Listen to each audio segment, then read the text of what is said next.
Breaking news, breaking news. This trade came out of nowhere from the Philadelphia Eagles last night, and it looks like they traded for a cornerback. The Eagles have traded defensive tackle Thomas Booker for cornerback Jacorian Bennett. This was an interesting one. From Vic Fangio's press conference about the competition between Adoree Jackson and Kelee Ringo, that the competition was supposedly close. I don't think it was close enough in a lot of positive ways, which we get into that later in this video on the 9th day of training camp. But this is a player that's 24 years old right now. Now, Jacorian Bennett was a 4th-round pick from the Las Vegas Raiders. 4.3 speed at the combine, blazing fast, athletic ability off the charts, over a 9+ RAS score when it came to the combine. Obviously underwhelming with his height and weight. He's only 5'11", 194 pounds, but between his yard splits, his 40-yard dash, and his broad jump, I mean, athletic ability is definitely off the charts there, so he really aced that. Well, this trade probably got done because Jacorian Bennett unfortunately missed a lot of time last year. He only played 7 games and missed pretty much the rest of the season with an injury. I think it was a shoulder. It could have been something else, but now he's fully healthy, and we know that Pete Carroll's new head coach for the Raiders now, and Chip Kelly's the offensive coordinator, so maybe he didn't fit their scheme, and maybe they were able to, know that they weren't going to put too much into him this year, and they decided to give him away to the Philadelphia Eagles. Now, his ranked among cornerbacks the last 450-plus snaps. I mean, realistically, didn't allow a touchdown, first in the league. Only allowed 176 yards, second in the league. Only allowed 18 receptions, 3rd in the league. 7 PBUs, 37 targets, ranked 10 in the league for that. I mean, 24 years old, and the Eagles add him to this cornerback room. Low risk, high reward, and potentially it might have something here. Raider fans were hyped up. Even some of the reports I was seeing from last October that he's shown some physicality. Obviously, his top-of-the-line speed, great focus and coverage, doubling his pass deflections from last season 3 to 6, and saying that he could be the cornerback one of the future. Asante Samuel Jr. was out there, and it looks like they didn't want to get him.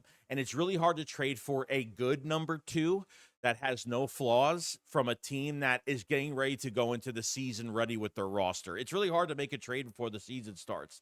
That's why you're going after older veterans. You're going after guys that are still available on the market. Or if there's a guy on a trade block right now that you want to go get that potentially had some issues with injuries in the past, and if they feel like they're not going to pay a certain player that they can afford to give away to the Eagles, then that's what they pretty much did. I knew there was something wrong with this whole entire thing this past week and a half. It was just Fangio saying nice things, but not trying to disrespect the players at some of these press conferences, where he's saying that Kelee Ringo and Adoree Jackson, the competition is close, which I didn't believe for 2 seconds, just being nice. The great thing about Jacorian Bennett is he's only allowed 42.9% of his passes. Okay, so whenever he's on the field, he is productive. And this injury bug that he had last year obviously affected that and affected things going forward with what it looked like to be the future cornerback, one of the Raiders, potentially. I'm not trying to overhype this. I'm not trying to make this too a big deal, but it's really not a bad signing. And if he could stay healthy and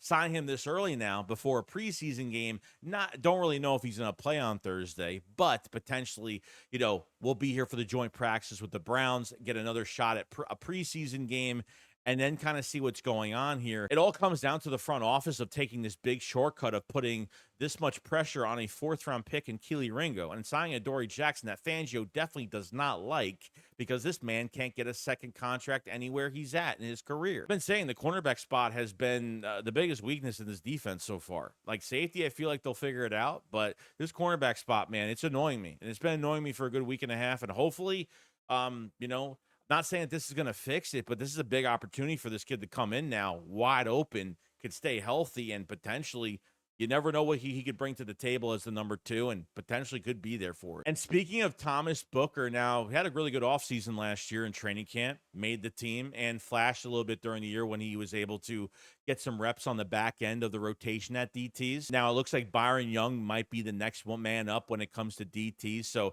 you have Jalen Carter, you have Jordan Davis, you have Moro Ojomo, and really it depends on Ty Robinson, who they like more, and maybe Byron Young will be either the number 4 DT or will he be the number 5 or number 6, depending on how many they're really keeping.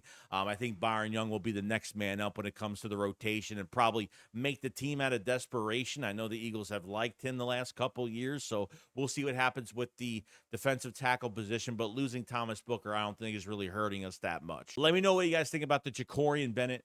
Let me know what you guys think about the Ja'Cory Bennett trade. And we're about to get into the video for the 9th day of Eagles training camp, which was already recorded, so enjoy. Hey, yes, the 9th day of Eagles training camp officially done, and we have a press conference from Vic Fangio, a lot of information, and regarding Thursday's preseason game, not some good news going into it.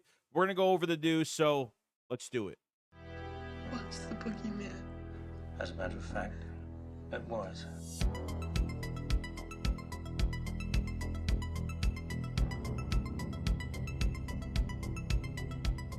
Yo, what is going on, guys? I hope it's on a fantastic day today. So here it is. The 9th day of Eagles training camp is officially over with, and just a few days until we have the Eagles' first preseason game against the Cincinnati Bengals. And first, we want to get into the Vic Fangio press conference. Of course, we love listening to Vic Fangio and his blunt responses of a lot of things, but I think there's a lot of good news to take from it and maybe a little bit of bad news. Now, the first thing I want to talk about is Adoree Jackson. Apparently, Vic Fangio said that he's having a good camp, and then kind of said between Adoree Jackson and Kelee Ringo for the competition at cornerback that it is, quote-unquote, close. And for me, if it's close, then there is probably a big problem right now. Still a big question mark, and I think you still got to go through this first preseason game. You got to go through next week for the joint practices versus the Cleveland Browns. You will not get an answer from what's going on at this cornerback 2 spot until the end of next week. It's unfortunate, and I just don't think Fangio really knew what to say here regarding these 2 guys for the competition of this one position. And it's hard for me to think that both of these guys are close because they're both really bad, or they're both very close because somebody is about to be a breakout star. And I don't think the second thing is even happening yet. Now, it looks like Vic Fangio talked about Joshua Uche, the edge rusher, and this was interesting, too, because he actually moved up as the number 2 edge rusher today. Jalix Hunt was with the second-team defense and says that Josh Uche is having a really good camp. He's getting better from a lot of the recent plays that he's made. Not only him, but Ojulari as well. So look out for both of those guys. Uche already with the first team, and there's nothing wrong with Jalix Hunt being in the rotation behind Uche and Nolan Smith. There's nothing wrong with that, but it's nice to see that some other edge rushers are starting to really get a lot better. And I've talked about Josh Uche the last, few weeks, that he's going to be the next guy that produces a lot, especially on a 1-year deal, a chip on his shoulder, and ready for that next contract in 2026. Now, Vic Fangio had some things to say about Jihad Campbell since he's really been here since the first day of camp. And now after a week and a half of camp, this is what he had to say. He said, "We're probably guilty of putting a little too much on his plate, but time is coming. The days of training camp are disappearing." And that's real. That's a lot of hype right there, because it's almost as if this guy's already ready. He doesn't need to practice anymore or something like that. It's almost as like he's warning the NFL that Jihad Campbell is ready to go. And I think we're all really excited. He actually talked about his edge rushing ability, that he's getting some limited snaps at the edge rushing position, and says that, he's not there yet. I think Jihad Campbell is going to get better as an edge rusher as the season goes on, when they need to put him in that spot. God forbid you have injuries, or maybe you're not getting much of a pass rush. I think by the end of camp, there's going to be a lot of trust with Trotter Jr. There's going to be a lot of trust with Small Munden coming in at linebacker, because they've been having excellent camps so far. So if you need to move Jihad Campbell around and need him as an edge rusher, it's there for you. And I think he'll just get better, like I said, as the season goes on, and we'll definitely see it from afar. But this is great news on Jihad Campbell. The first-round pick is looking to make some noise this regular season. Now, we heard from Vic Fangio talking about Cooper DeJean and how impressed he has been at Cooper DeJean playing safety, and this is what he had to say. He said, "Just like I thought, he could be a good safety. Just the other day, we had a route that we struggled with last year in games to pick up. He did it like he'd been a safety his whole life. Yeah, he'll be a good safety if we need him there. And yes, they're not putting him at the safety spot for this year. I think they have to keep him on the inside and really see how that CB2 position really pans out by the end of training camp to the regular season. Until somebody knows how to take that inside corner spot, whether it's Mac McWilliams or it's Eli Ricks or when Makuba comes back, which we'll get to in a minute, we're really not going to find out anything on Cooper DeJean really moving around until probably the 26th season, most likely next year. Within the next couple years, he will be floating around this entire defense. And Vic Fangio has a huge plan for DeJean, but God forbid you have injuries, the versatility is there for Cooper DeJean to play the safety position if need be. Now, we got some news on Andrew Makuba from Vic Fangio, and it looks like he will probably not play in this preseason game on Thursday. This is a really big loss for me because it's another position where we need the competition to get better, and for a first preseason game to be in a game-like situation, Makuba really needs to be in there because even from this press conference when Fangio says, oh, he's doing good, or he talks about a bunch of different players that say are doing well in camp or something like that, it really doesn't mean much to me. I just don't think he's trying to single guys out on being great and then single the other ones out on being really bad in camp, and I think he just doesn't want to hurt any players' feelings in these press conferences. Makuba just doesn't have enough practices probably for this week to even play in this game on Thursday. I don't know if there's a rule for that or they just don't think he's ready, and they're just being cautious of that shoulder. And hopefully by joint practices to the second preseason game against the Browns, he'll be back. So it's a really big loss. So realistically, you're relying on Andre Sam, you're relying on Trisha McCollum, you're relying on Sidney Brown to really make some noise. And I'm rooting for all of those guys. I really hope they find somebody that's really out there that's kind of making a name for themselves at the position. But this is definitely a big loss going to that Thursday night game, preseason game, the first one. Now, I want to go through the injury report for the Philadelphia Eagles, and there's obviously two names on this list that are not there anymore. Jahad Campbell is fully full, so he's not limited, which is great. And Devontae Smith is off this list as well, so he's back at practice, ready to go, and he had a really good day versus Jalen Hurts, which we'll talk about later in this video. Now, the guy's not practicing right now. Zach Bond with a back injury. You still have A.J. Brown out with a hamstring, and I don't think this hamstring injury is as serious as possible. Now, we know that when the Eagles traded for him, we knew in Tennessee that he had these hamstring injuries in the past, and it looks like maybe because of the amount of work he's done the last couple of years, maybe he's garnished another one as of right now. Don't expect A.J. Brown to play anytime soon. They're going to rest him like crazy the next few weeks to the amount of time they need so they can get him back at practice, get ready for the first regular season game, and he'll be back. So I wouldn't be worried about A.J. Brown too much. You had Lewis signed with a hamstring, Montrell Johnson with a hamstring, Trevor Keegan still out with a back injury, Terrace Marshall still out with this knee. It's a real shame that every receiver that's played well has ended up getting hurt. Unfortunately, Terrace Marshall has been the victim to that. Byron Young, a new one on the list with a groin injury, so he will be out. As for limited as of right now, Charlie Huglet with a neck injury, can't say his name right. Mac McWilliams actually came back today, which is good. So not at full speed, but at a light practice. So game Mac McWilliams. I'm hoping Mac McWilliams could be at this preseason game on Thursday. I'm hoping for it. Andrew Makuba, we just talked about it. Nolan Smith with a concussion. Now, Nolan Smith actually had to go back inside the building later at practice. I don't know what was going on, but it didn't like I don't know if he got hurt or he got another concussion or something like that. But I know Kenyon Green was throwing up today, so he had to go inside. But it looks like Nolan Smith had to go back inside too. Don't know what the injury was or what's going on there. And then you have Ben Van Simmeren is officially back. He was the one that got hurt by Jahad Campbell a couple practices ago. So he is fully back. That is your injury report for the 9th day of Eagles training camp. Now, I don't know what Vic Fangio was talking about Adoree Jackson and Keely Ringo being close in competition, because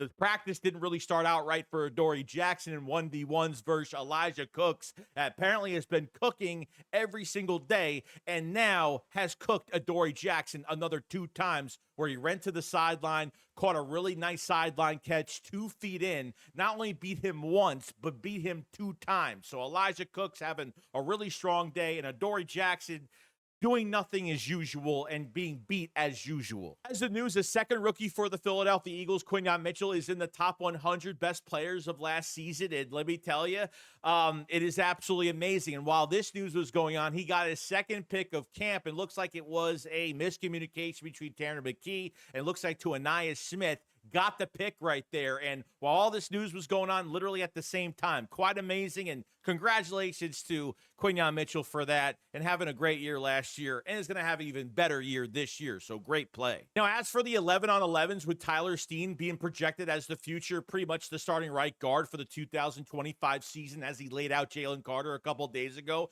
And for this practice for the 9th day of Eagles training camp, he actually started every single snap and then went down with an injury. Now, this was an injury scare, but it actually turned out he got kicked in the nuts. Yes, he was kicked in the nuts, and he got up, and that news came out afterwards. So I was really happy that there wasn't any serious injury, because, I mean, Tyler Steen, if he actually got hurt at that play, he probably would have been so pissed. It's going to be the second year straight where he's going to lose his job to somebody else. And thank God Tyler Steen got up. Everything is okay. And it was a little bit of a scare, but we got through it. When we talk about this offense today, it's been absolutely amazing, okay? Shunderick Powell, I mean, this is the undrafted running back from Arkansas, okay? He's 5'7", 183, which I didn't even know. He's a small back. Got to have a big lower body from the amount of damage he did today, where he ran through Reed Blankenship on a big run, and then he ran through Dallas Gant. He caught a ball on the flat, passing Dallas Gant with his speed, going upfield for a big run as well. He had a few really good runs today. I'm going to say this right now. If they keep 3 running backs on this roster, Shunderick Powell is going to win that job. And if not, he'll be on practice squad as a reserve. But to be honest with you, who cares? I mean, look,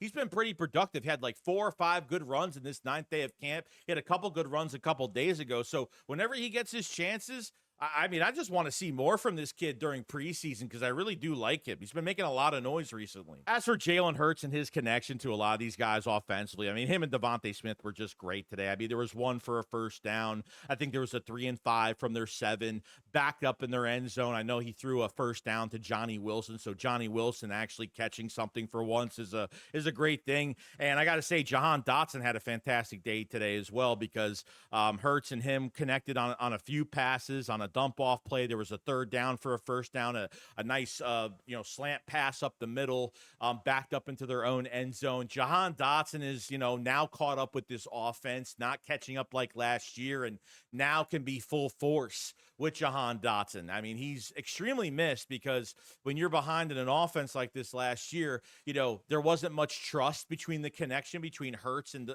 Jahan Dotson, and now I think there'll be a lot more trust going to this 2025 year. This is a contract year for Jahan Dotson to get his big money after this year, so every pass that goes his way he's going to try his damn hardest to run for touchdowns every time he gets his hand on the football. So Jahan Dotson's had a very strong camp and more prepared with this offense, so it's been looking really good. Now, it looks like the play of the day right at the end of practice, Dorian Thompson-Robinson throws a 50-yard bomb for a touchdown to the speedster Giles Jackson for a touchdown. This is great. Dorian Thompson-Robinson, some of his short completions to maybe some of his deep bombs, I mean, he's actually done pretty good the last few days, I got to say. Not better than McKee, because both of those guys have different skill sets, but can't wait to see more of DTR, as he is the 3rd quarterback already. And Giles Jackson, I mean, we really haven't heard his name enough. I mean, during the Eagles tryouts during minicamp, he was a tryout candidate, and he actually made the team to get into training camp. And wonder if Giles Jackson, I really don't want them to waste all his speed. I wonder if he'll be a punt returner. I wonder if they will put him on kick return. Be nice to see him do something out there, but I thought DTR did a great job today. And that was pretty much the end of practice for the Eagles. And there's like one more thing I have to say, because I think this is really important, okay? These beat writers haven't done a good job at all this past offseason program. I got to say, the past week and a half, it's been very lackluster. The news, I mean, they are the eyes and ears on the field for the fans on what's really important, what's going on. And I feel like they miss out on so much stuff that's going on, or they're constantly just copying each other's tweets just to get the news out there. And, half the time if a receiver catches the ball, I don't know who's defending them. Or if someone defends somebody, who are they covering?